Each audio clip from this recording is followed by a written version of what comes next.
It's no secret that organisms can be very complex and have many different parts that have different functions. In this video, we will discuss the idea of system integration, which describes how different parts of organisms can work together to achieve a common goal. The scope of our learning will be different parts and organs of the human body, which work together through communication and coordination to perform their complex functions. Strap in for this one because any of these examples can and will likely show up on the IB exam. To start the conversation around systems, we first need to understand what body systems are and how they are set up. The easiest place to start is to look at the smallest units that we use to define life, which are cells. Cells within a multicellular organism have specific roles, but in order to perform some larger functions, they need to group together and work together in a specific area for a specific purpose, which we call a tissue. Tissues can be made of more than one type of cell, and they can perform specific functions that any individual cell would not be able to do. If we take a look at our cheetah friend here, this animal has a heart that is made up of cardiac muscle tissue. This consists of specialized groups of cells that are designed to contract and move together in unison.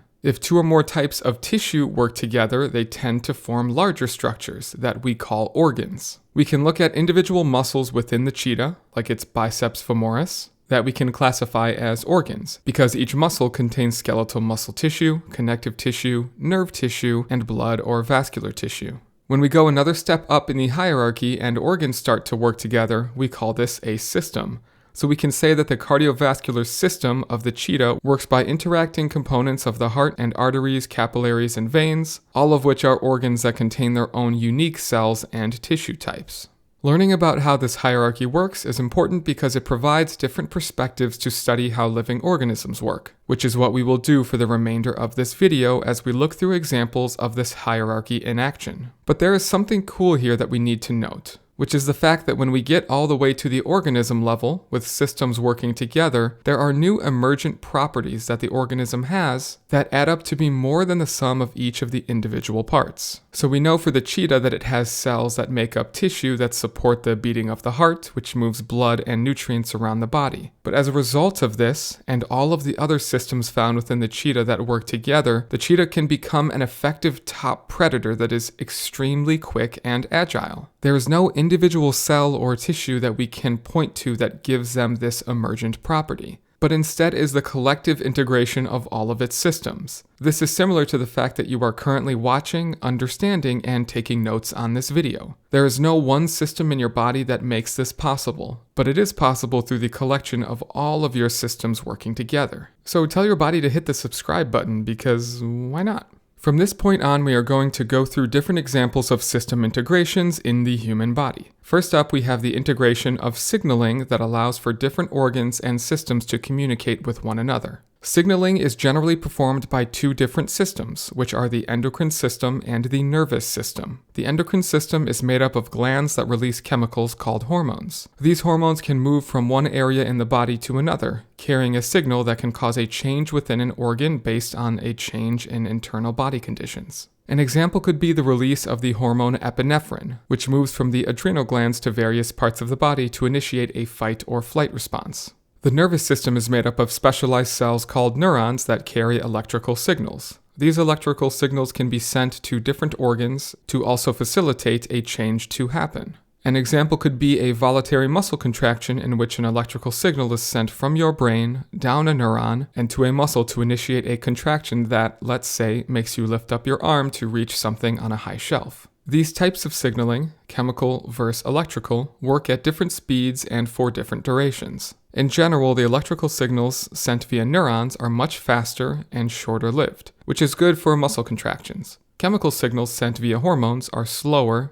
and comparatively have a longer duration, which is good for changing metabolic rate, signaling for growth and development, and many other responses that relate to mood, sleep, stress, hunger, etc. In addition to signals, other components and nutrients are transported around the body between different systems. One great example of this is how nutrients that help provide energy to our cells, like glucose and oxygen, are transported via the bloodstream. Cells undergo cellular respiration to create ATP, which means they need to have the proper nutrients in order to carry out the process. And in order to get those nutrients, blood vessels either directly or indirectly connect to every tissue in the body. This is a very large and very important example of integration of the circulatory system to the rest of the body.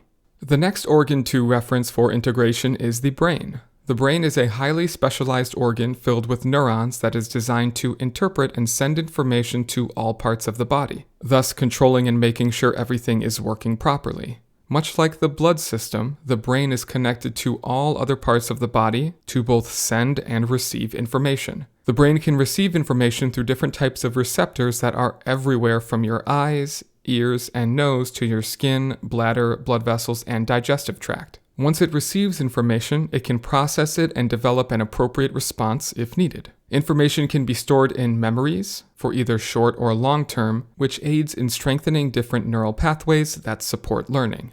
Continuing our conversation with the brain and nervous system, the spinal cord also plays a very important role in integrating different systems of the body. The complete nervous system is made up of two parts, called the central nervous system, which consists of the brain and spinal cord, and the peripheral nervous system, which contains all of the peripheral neurons that connect to other body systems and branch from the spinal cord. There are two main types of tissue that are found within the spinal cord, called gray and white matter. Now, we mentioned on the last slide that the brain is the integration processing center of the body, but the cool thing about the spinal cord is that it can also process information on its own without ever having to send info to the brain in order to carry out a reaction. This occurs in the gray matter of the spinal cord, which is made up of motor neuron cell bodies and interneurons. And because this connection does not go to the brain, we do not consciously think about any process that is sent there. We therefore call this an unconscious process that happens involuntarily, aka without us actively thinking about it. The best example of this is a reflex. Let's say that you picked up a pan on the stove that you didn't know was very hot. The receptors in your skin would perceive this temperature change through a sensory neuron that sends a signal to the gray matter in the spinal cord.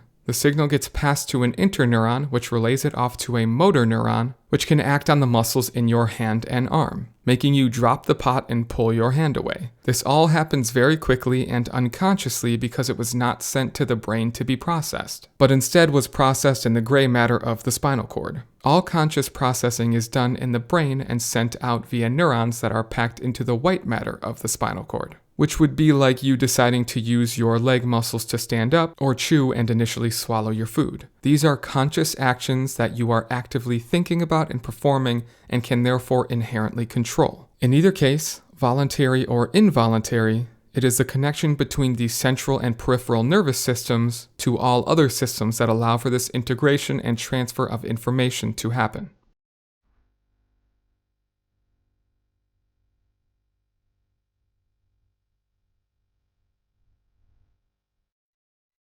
Humans, like many other animals, have the ability to perceive information from the outside world through their senses. And all of our senses, which include sight, hearing, tasting, smelling, and feeling, only work because of specialized neurons called sensory neurons, which we started to discuss on the last slide. These neurons are diverse in their function as they are specially designed to collect information based on the sense that they are tied to, and then relay that information to the brain. So if we look at sight, specific photoreceptors in the eye are designed to capture different wavelengths of light that trigger electrical signals to be sent to the brain through sensory neurons in the retina. And for feeling, there are specially designed mechanoreceptors within the skin that send electrical signals based on the deformation or movement of the skin. Some of these sensory neurons have axons that connect directly to different hemispheres of the brain, while others connect directly to the spinal cord, which then is connected to the brain. In either case, all of the information, in order to be processed and understood, has to make its way to the central nervous system, which is done through sensory neurons. While there is much input going into the brain from sensory neurons, there is also output happening from the brain that makes changes based on the sensory input. Both hemispheres of the brain control the movement of skeletal muscle through specific neurons called motor neurons. And because the information is being processed and sent out from the brain, it is happening consciously. So if you are receiving sensory information via the sense of smell that something is rotten in your garbage can, you will likely act on that information and remove the garbage from the kitchen. This requires movement from your skeletal muscles, which are consciously stimulated and contracting only because information is being sent from your brain instructing them to pull on your bones and perform that specific action.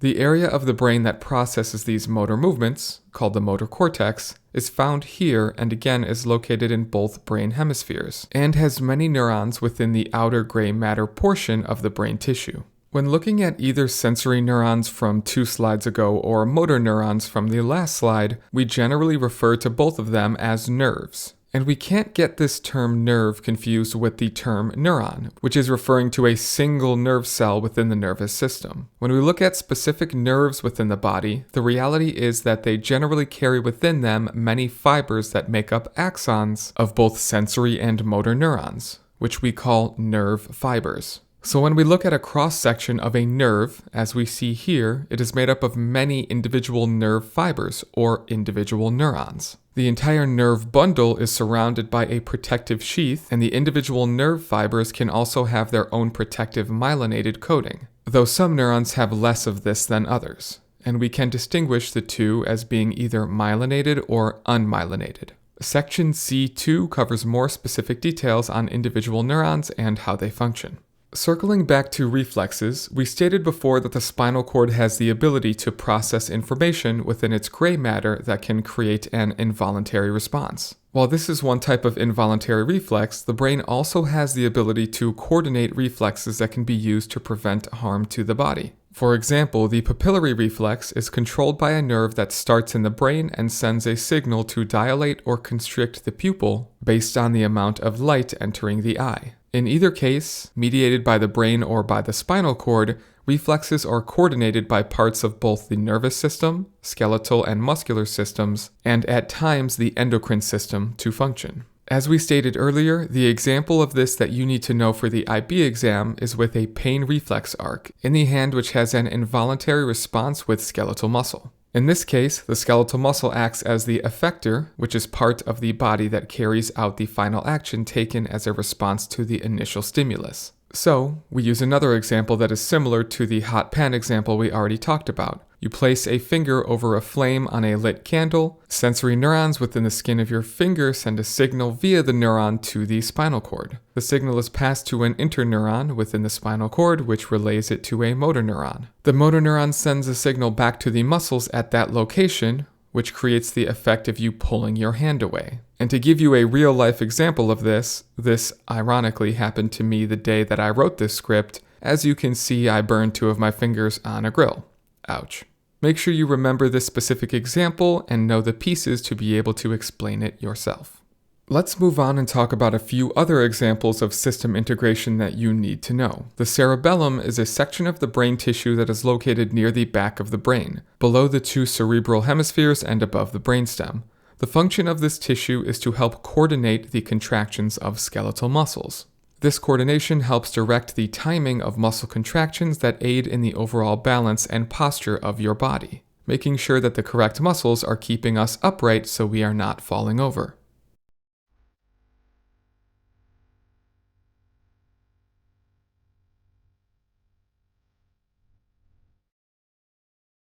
If you have ever pulled an all-nighter studying for your next IB exam, you should be aware of the fact that sleep is very important for your health. The body, and specifically the brain, has a method of modulating sleep patterns to follow a specific 24-hour cycle, which we call our circadian rhythm. This is spearheaded by cells within the hypothalamus called suprachiasmatic nuclei, abbreviated SCN. These cells follow a specific 24-hour rhythm that sends signals to the pineal gland. The pineal gland secretes a hormone called melatonin, which has many connections throughout the body and promotes the feeling of drowsiness and a change in body temperature in order for you to sleep. This cycle is also aided by information coming from your eyes that capture specific wavelengths of light throughout the day. Bright light will signal to the SCN that melatonin is not needed, where wavelengths around dusk and the lack of bright light will signal the SCN to prompt more melatonin to be secreted from the pineal gland. When you are waking up, the light coming into your room and hitting your eyes in the morning also signals for a decrease in melatonin, and the cycle repeats. Small adjustments can be made based on these signals for the cycle to match up properly to changes in day and night timing, which is especially important if you have traveled to a different time zone and need to adjust your sleeping cycle.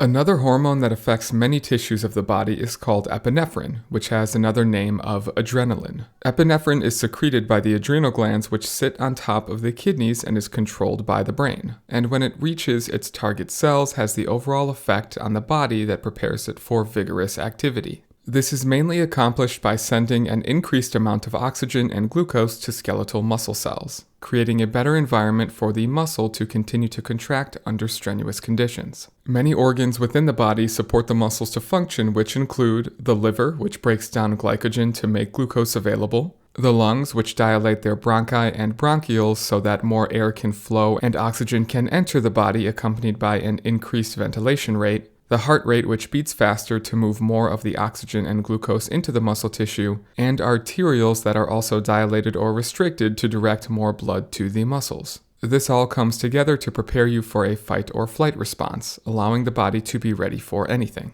The endocrine system is designed to send chemical signals around the body, but the endocrine system itself only works if it is controlled by some external signal. And these signals originate within the hypothalamus, which is part of the nervous system. The pituitary gland is part of the endocrine system and acts as a mediator between the hypothalamus and the many functions of the endocrine system. So, knowing this, we can say that the pituitary gland helps integrate the nervous and endocrine systems to work together. The pituitary gland is made up of two different lobes, called the anterior and posterior lobes. These lobes function in different ways, but the outcome is the same, the release of hormones into the bloodstream. There are many different hormones that are secreted by the lobes of the pituitary gland, which you can see here. These hormones will be specifically talked about in other videos if you need to know them for the test, so no need to memorize this list right now. The key takeaway from this slide is that you need to remember that the pituitary gland, and therefore the majority of the endocrine system, because these hormones go on to affect other endocrine glands, is controlled by the hypothalamus, which is part of the nervous system. Nervous to endocrine, that's the system integration.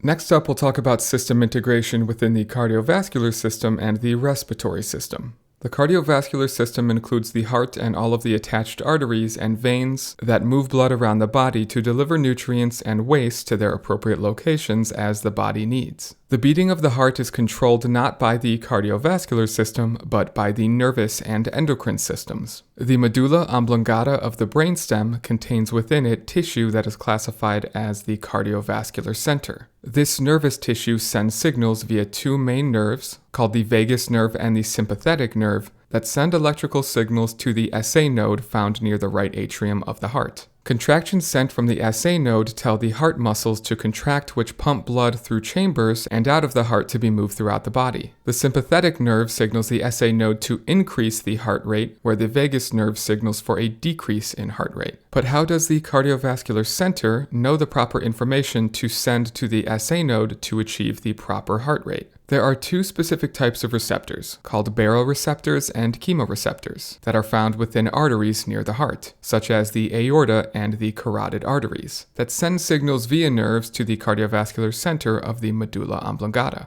Baroreceptors monitor blood pressure, while different chemoreceptors monitor blood oxygen concentrations and blood pH. So, changes in pressure, oxygen levels, or pH could drive an increase or decrease in heart rate based on these connections. This type of integration control amongst these systems is referred to as feedback control, because these changes are made in response to a stimulus and is always trying to balance out the heart rate to either increase or decrease based on what the body needs in the moment. And while we are talking about heart rate, as mentioned on a previous slide, epinephrine, also called adrenaline, can also increase heart rate because the SA node of the heart responds to the hormone. But this only increases heart rate for that fight or flight response and does not decrease it. Another type of feedback control we can see is within the process of ventilation. Ventilation describes the rate at which someone is breathing, which brings in oxygen and eliminates waste like carbon dioxide. Ventilation is regulated by a negative feedback loop supported by the chemoreceptors also found in the aorta. These receptors monitor blood pH. If, let's say, you are using your muscles more frequently, which has their mitochondria undergoing more cell respiration to generate ATP,